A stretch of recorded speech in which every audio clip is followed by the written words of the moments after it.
Welcome to money management channel. நம்ம channel member பார்த்தின்றவர் ITC இப்ப கன்சிடர் பண்ணலாமான்ற மாதிரி ஒரு கொஸ்டின் கேட்டிருக்காரு. அது இல்லாம ஒரு சில வேற ஐடியில இருந்து ஐடிசி பத்தி கண்டினியூஸா கொஸ்டின்ஸ் வந்துகிட்டே இருக்கு. ஸோ இன்னைக்கு மார்க்கெட்ல வந்து பாத்தீங்க அப்படின்னா ஐடிசி வந்து ஒரு நல்ல கரெக்ஷனை பார்த்துருக்கு. இந்த மாதிரி டைம்ல லாங் டேர்ம் பாயிண்ட் ஆஃப் வியூல ஐடிசியை கன்சிடர் பண்ணலாமா, இன்னும் இதோட டார்கெட் பிரைஸ் என்னவா இருக்கும், இதோட ஃபியூச்சர் எப்படி இருக்குங்கிறத பத்தி தான் இந்த வீடியோல ஒரு ஓவர் வியூ பார்க்க போறோம்.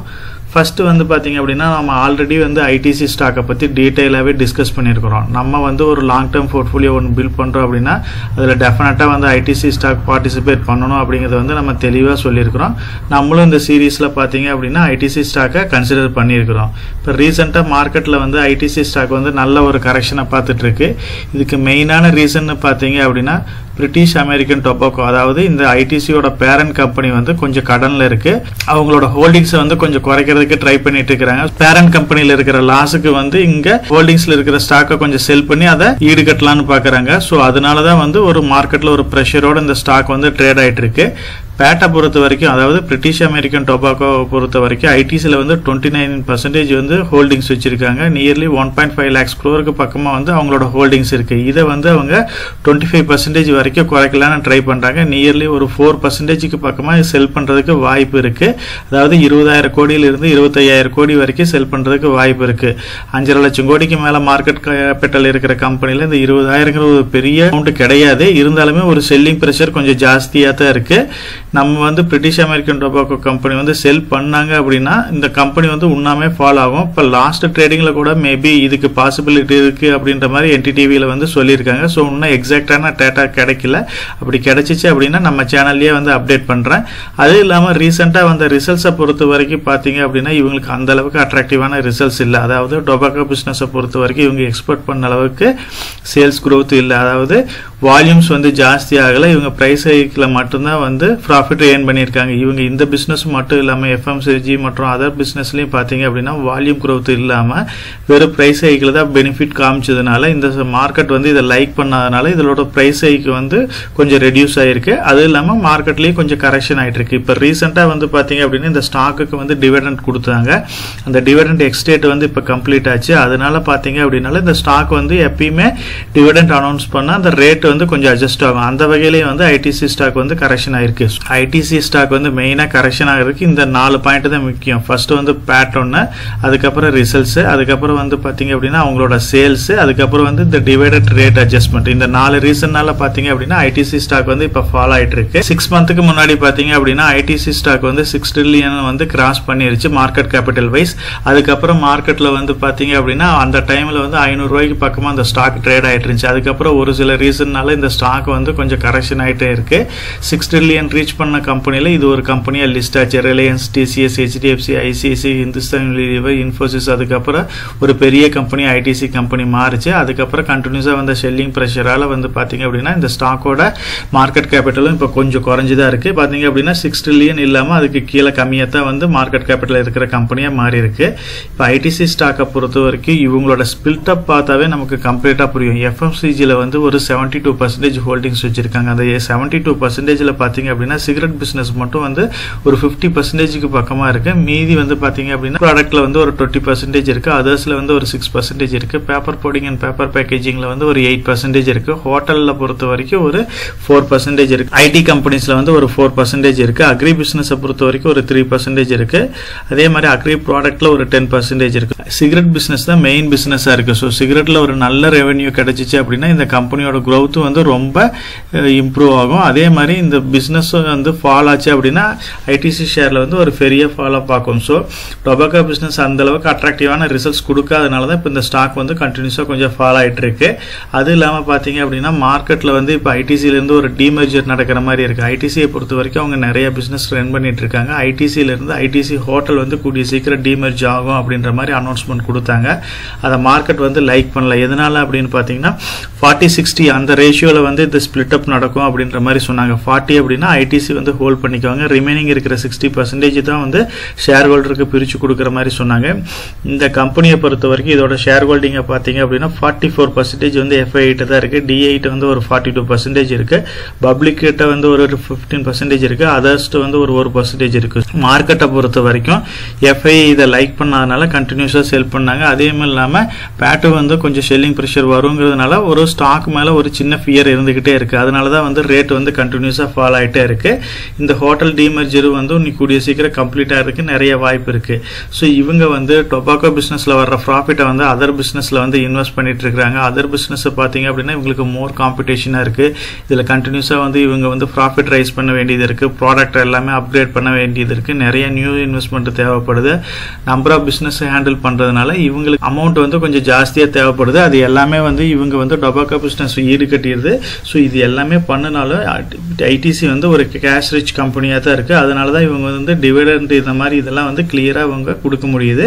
பிரிட்டிஷ் அமெரிக்கன் டொபாக்கோ வந்து ஒரு சின்ன ப்ராப்ளமா இருக்கு. ஸோ இந்த ரீசன் தான் வந்து ஐடிசி ஸ்டாக் வந்து ஃபியூச்சர்ல வர்ற ப்ராப்ளம்ஸா இருக்கு. இப்போ ஐடிசி ஸ்டாக் வந்து நல்லா தான் பர்ஃபார்ம் பண்ணிட்டு இருக்கு. இப்போ ரீசெண்டா வந்து பாத்தீங்க அப்படின்னா பிரிட்டிஷ் அமெரிக்கன் டொபாக்கோ வேல்யூஷனை விட இது வந்து மோஸ்ட் வேல்யூபிள் கம்பெனியா மாறி இருக்கு. அது இல்லாம எஃப்எம்சிஜி செக்டரை பொறுத்த வரைக்கும் இவங்க அதானி, வில்மர், பிரிட்டானியா, பார்லி இந்த கம்பெனி எல்லாம் பீட் பண்ணிட்டு ஃபுட் ஸ்பேஸ்ல வந்து 4th பிளேஸ்ல இருந்து இப்போ ஃபர்ஸ்ட் பிளேஸ்க்கு மூவ் ஆயிருக்காங்க. இது எல்லாமே வந்து எஃப்எம்சிஜி செக்டர்ல வந்து இவங்க ஃபாஸ்டா மூவ் ஆகிறதுக்கு உண்டான இண்டிகேஷன்ஸ் தான் காமிக்குது. ஐடிசியை பொறுத்த வரைக்கும் இவங்களோட ரெவென்யூவும் சரி, அதே மாதிரி எஃப்எம்சிஜியை பொறுத்த வரைக்கும் இவங்களோட சேல்ஸ் பர்சன்டேஜும் வந்து கம்பேர் பண்ணியிருக்கிறோம் இந்த சார்ட்ல. இதுல ரெவென்யூவை பொறுத்த வரைக்கும் இந்த கம்பெனிக்கு வந்து 2017-18 வந்து 8000 கோடிக்கு மேல இருந்துச்சு. அதே மாதிரி இந்த கம்பெனியோட சேல்ஸ் பர்சன்டேஜ் பாத்தீங்க அப்படின்னா 76% பக்கமா இருந்துச்சு. ஸோ ரெவென்யூவை பொறுத்த வரைக்கும் 2023 வந்து பாத்தீங்க அப்படின்னா 5000 கோடிக்கு மேல ஆயிருச்சு. அதே மாதிரி சேல்ஸ் பர்சன்டேஜ் பாத்தீங்க அப்படின்னா நியர்லி 82% வந்துச்சு. ஸோ இயர் பை இயர் எஃப்எம்சிஜில வந்து நல்ல ஒரு இம்ப்ரூவ்மெண்ட் காமிச்சிட்டே தான் இருக்காங்க. இது வந்து பாத்தீங்க அப்படின்னா இன்னும் இந்த கம்பெனி வந்து எஃப்எம்சிஜி கம்பெனியா வந்து ஸ்பிளிட் பண்றாங்க அப்படின்னா இது பியூரான கம்பெனியா மாறதுக்கு இன்னும் ஒரு 5 to 10 இயர்ஸ் நீங்க வெயிட் பண்ணீங்க அப்படின்னா இதுல வந்து ஒரு நல்ல ரிட்டர்ன் எதிர்பார்க்கறதுக்கு நிறைய வாய்ப்பு இருக்கு. அது இல்லாம இவங்க ஐடி செக்டர்லயும் வந்து நல்லா பர்ஃபார்ம் பண்ணிட்டு இருக்காங்க. இப்ப ரீசெண்டா தான் வந்து ஐடிசி இன்ஃபோடெக்கை வந்து இவங்க சவுதி அரேபியால வந்து எக்ஸ்டெண்ட் பண்ணாங்க. இது வரைக்கும் இந்தியால ஃபோக்கஸ் பண்ணிட்டு இருக்கிறது. இப்போ இன்டர்நேஷனல் வைஸ் வந்து பாத்தீங்க அப்படின்னா எல்லா பக்கம் ஸ்பிளிட் அப் பண்றாங்க. ஐடி செக்டர்லயும் வந்து இவங்க ஃபாஸ்டா மூவ் ஆயிட்டு இருக்காங்க. இது எல்லாமே வந்து ஐடிசி ஸ்டாக் வந்து நல்ல ஒரு பெனிஃபிட்டா தான் இருக்கு. அது இல்லாம கிளவுட் கிச்சன் பிசினஸ்லயும் வந்து நல்ல இம்ப்ரூவ்மெண்ட் காமிச்சிட்டு இருக்காங்க. இது வரைக்கும் பாத்தீங்க அப்படின்னா இவங்க பெங்களூர்ல மட்டும்தான் வந்து இந்த பிசினஸ் பண்ணிட்டு இருந்தாங்க. இப்போ ரீசெண்டா வந்து பாத்தீங்க அப்படின்னா சென்னை, மும்பை, டெல்லி, கொல்கட்டா எல்லா பக்கமே இவங்க வந்து இந்த பிசினஸ் இம்ப்ளிமெண்ட் பண்ண போறாங்க. ஃபுட் டெலிவரி ஆப் முதற்கொண்டு எல்லாம் இம்ப்ளிமெண்ட் பண்றாங்க. இது எல்லாமே வந்து கிளவுட் கிச்சன் பிசினஸ்லயும் இவங்களை அடுத்த லெவலுக்கு எடுத்துட்டு போறதுக்கு உண்டான பாசிட்டிவ் இண்டிகேஷனா தான் எல்லாமே தெரியுது. ஸோ இவங்களுக்கு அதர் பிசினஸ்னு பாத்தீங்க அப்படின்னா கன்சியூமர் குட்ஸ் பிசினஸ் இருக்கு, அப்பரல்ஸ் இருக்கு, எஜுகேஷன் இருக்கு, பேக்கேஜிங் இருக்கு, அக்ரி பிசினஸ் இருக்கு, paper boarding and speciality papers இருக்கு, ஹோட்டல் அண்ட் ரிசார்ட்ஸ் இருக்கு, இன்ஃபர்மேஷன் டெக்னாலஜி இருக்கு, சிகரெட்ஸ் இருக்கு. ஸோ ஐடிசியை பொறுத்த வரைக்கும் நம்பர் ஆஃப் பிசினஸ் இருக்கு. ஒரு குறிப்பிட்ட டைமுக்கு மேல இந்த பிசினஸ் எல்லாமே தனியா ஸ்பிளிட் ஆகிறதுக்கு நிறைய வாய்ப்பு இருக்கு. இப்போ எப்படி ஹோட்டல் பிசினஸ் தனியா டிமர்ஜ் பண்ணாங்களோ அதே மாதிரி கூடிய சீக்கிரம் வந்து ஒவ்வொரு பிசினஸை வந்து டிமர்ஜ் பண்றதுக்கு நிறைய வாய்ப்பு இருக்கு. அப்படி டிமர்ஜ் பண்றப்ப இந்த குவாலிட்டியான கம்பெனிஸ் எல்லாமே ஒரு நல்ல ரிட்டர்னை கொடுக்கும். ஆனால் இப்போ எல்லா கம்பெனியும் சேர்ந்து இப்போ ஒரு 420 ரூபா அந்த ரேஞ்சுக்குள்ள தான் ட்ரேட் ஆகிட்டு இருக்கு. லாங் டைம்ல நீங்க ஒரு 5 to 10 இயர்ஸ் இந்த ஸ்டாக்ல வந்து வெயிட் பண்றதுக்கு ரெடியா இருக்கிறீங்க அப்படின்னா நம்ம டெஃபினட்டா இந்த ஸ்டாக்ல வந்து இன்வெஸ்ட் பண்ணலாம். ஃபியூச்சர்ல வந்து ஒரு நல்ல ரிட்டர்ன் தான் கொடுக்கும். அதனால ஐடிசி ஸ்டாக்ல நீங்க இமீடியட்டா வந்து இன்வெஸ்ட் பண்ணணும்னு அவசரம் இல்லை. ஏன்னா நமக்கு ப்ரீவியஸ் ஹிஸ்டரியே நமக்கு சொல்லியிருக்கு. ஐடிசி ஸ்டாக்ஸை பொறுத்த வரைக்கும் ஒரு குறிப்பிட்ட டைம் வந்து நியூட்ரலா ட்ரேட் ஆச்சு. ஒரு லாஸ்ட் 5 இயர்ஸ்க்கு முன்னாடி பாத்தீங்க அப்படின்னா ரொம்ப கன்சாலிடேட் இருந்துட்டு இப்போ லாஸ்ட் 1 or 2 இயர்ஸ்க்குள்ள தான் ஒரு நல்ல ரேலியை கொடுத்துருக்கு. அதனால நீங்க இமீடியட்டா கன்சிடர் பண்ணணும்னு அவசியம் இல்லை. உங்களுக்கு அமௌண்ட் இருக்கிறப்போ நீங்க ஸ்டெப் பை ஸ்டெப்பா இந்த ஸ்டாக்ல வந்து கன்சிடர் பண்ணலாம். அமௌண்ட்டை ஸ்பிளிட் பண்ணி ஒவ்வொரு ஃபேஸ்லயும் இன்வெஸ்ட் பண்ணுங்க. அதாவது இப்போ 420 ரூபாய்ங்கிறது வந்து பாத்தீங்க அப்படின்னா நீங்க என்ட்ரி கொடுக்கறதுக்கு ஒரு அருமையான டைம். நீங்க வந்து உங்களோட அமௌண்ட்டை வந்து ஒரு 5 ஸ்பிளிட் பண்ணிக்க. ஒரு ஃபேஸ் இப்போ இன்வெஸ்ட் பண்ணுங்க. அடுத்து ஒவ்வொரு 5%, 10% கரெக்ஷன்ல வந்து நீங்க ஒவ்வொரு போர்ஷனா இன்வெஸ்ட் பண்ணிட்டு இருந்தீங்கன்னா நல்ல ஒரு அட்ராக்டிவான வேல்யூஷன்ல வந்து இந்த ஸ்டாக்கை வந்து டெஃபினட்டா நீங்க கன்சிடர் பண்ணலாம். இப்போ ரீசெண்டா வந்து புரோக்கரேஜ் ரிப்போர்ட்டும் வந்து அதுக்கு சப்போர்ட்டிவா தான் இருக்கு. ஜெப்ரீஸ் வந்து பாத்தீங்க அப்படின்னா இதோட டார்கெட் பிரைஸ் வந்து 520 வரைக்கும் போறதுக்கு வாய்ப்பு இருக்கு அப்படின்னு கொடுத்திருக்காங்க. HSBC பாத்தீங்க அப்படின்னா 450 ரூபா வரைக்கும் போறதுக்கு வாய்ப்பு இருக்கு அப்படின்ற மாதிரி கொடுத்திருக்காங்க. மோர்கன் ஸ்டான்லி 491 ரூபா போறதுக்கு வாய்ப்பு இருக்கு அப்படின்னு கொடுத்திருக்காங்க. எம்கே குளோபல்ஸும் வந்து பாத்தீங்க அப்படின்னா இதோட டார்கெட் பிரைஸ் வந்து 520 ரூபாய்னு கொடுத்திருக்காங்க. நோவாமா பாத்தீங்க அப்படின்னா இதோட டார்கெட் பிரைஸ் 535 ரூபாய்னு கொடுத்திருக்காங்க. இன்வெஸ்டெக் பாத்தீங்க அப்படின்னா இதோட டார்கெட் பிரைஸ் 499 ரூபாய்னு கொடுத்துருக்காங்க. மோதிலால் ஒஸ்வால் வந்து 515 ரூபாய்னு கொடுத்துருந்தாங்க. டெல்டா கேபிட்டல்ஸ் வந்து பார்த்தீங்க அப்படின்னா இதோட டார்கெட் பிரைஸ் 460 ரூபாய் 64 ரூபாய்னு கொடுத்துருக்காங்க. ஸோ இந்த ரெக்கமெண்டேஷன்ஸ் எல்லாம் வந்து இமீடியட்டாக உங்களுக்கு இம்ப்ளிமெண்ட் ஆக போகிறதில்ல. டெஃபினட்டாக வந்து இது ரீச் ஆகும். மேபி பிரிட்டிஷ் அமெரிக்கன் டொபாக்கோவில் இன்னும் ஒரு செல்லிங் ப்ரெஷர் வந்தாலுமே இந்த ஸ்டாக் வந்து லாங் டேர்மில் நீங்கள் 5 to 10 இயர்ஸ் வெயிட் பண்ணுற அப்படி இருந்தால் டெஃபினட்டாக கன்சிடர் பண்ணலாம். இப்போ என்ட்ரி கொடுக்கறதுக்கு ஒரு நல்ல ஒரு மறுபடியும் ஒரு ஆப்பர்ச்சுனிட்டி கிரியேட் பண்ணி கொடுத்துருக்கு. இந்த மாதிரி குவாலிட்டியான ஸ்டாக்ஸ்ல வந்து நீங்க எஸ்ஐபி மோட்ல இன்வெஸ்ட் பண்ணலாம். அப்படி இல்லை அப்படின்னாலும் ஆப்பர்ச்சுனிட்டி கிடைக்குது அப்படின்னா லம்சம் மோட்ல நீங்க இன்வெஸ்ட் பண்ணினாலும் உங்களுக்கு ஃபியூச்சர்ல வந்து ஒரு நல்ல ரிட்டர்ன் இந்த ஸ்டாக் கிரியேட் பண்ணி கொடுக்கும். நம்ம சேனல்லயே பாத்தீங்க அப்படின்னா லாஸ்ட் வீடியோல இந்த மாதிரி குவாலிட்டியான கம்பெனிஸை பத்தி நிறைய டிஸ்கஸ் பண்ணிட்டு இருக்கிறோம். அந்த வகையில பாத்தீங்க அப்படின்னா கோல்டன் ஸ்டாக் போர்ட்ஃபோலியோ அப்படின்னு HDFC bank, Nestle, Asian paint, HUL இந்த ஸ்டாக்கை பத்தி டீடைலா அனலைஸ் பண்ணிருக்கிறோம். இதுவுமே பாத்தீங்க அப்படின்னா உங்களுக்கு வந்து ஒரு நல்ல ரிட்டர்னை கொடுக்கக்கூடிய ஸ்டாக்ஸ் தான். லாங் டேர்ம் பாயிண்ட் ஆஃப் வியூல இந்த ஸ்டாக்கையும் நல்லா கன்சிடர் பண்ணலாம். இதுவுமே வந்து ஒரு அட்ராக்டிவான வேல்யூஷன்ல குவாலிட்டியான ரேட்ல தான் இப்ப ட்ரேட் ஆயிட்டு இருக்கு. அது இப்ப இந்த ஒரு சில கம்பெனிஸ் அதாவது ITC, HDFC bank, Asian paint இதெல்லாம் வந்து நீங்க இமீடியட்டா கன்சிடர் பண்ண வேண்டிய ஸ்டாக்ஸ் தான் இருக்கு. நெஸ்லேவும் யூனிலீவர்ஸும் வந்து ஓரளவுக்கு அட்ராக்டிவான பிரைஸ்ல தான் இருக்கு. டைட்டன் மட்டும் தான் கொஞ்சம் காஸ்ட்லியா இருக்கு. ரிமைனிங் ஸ்டாக்ஸ் நீங்க எல்லாமே கன்சிடர் பண்ணலாம். இந்த மாதிரி குவாலிட்டியான கம்பெனிஸை பத்தி நம்ம போர்ட்ஃபோலியோ அப்படின்ற ஒரு பிளேலிஸ்ட்ல டிஸ்கஸ் பண்ணிட்டு இருக்கிறோம்.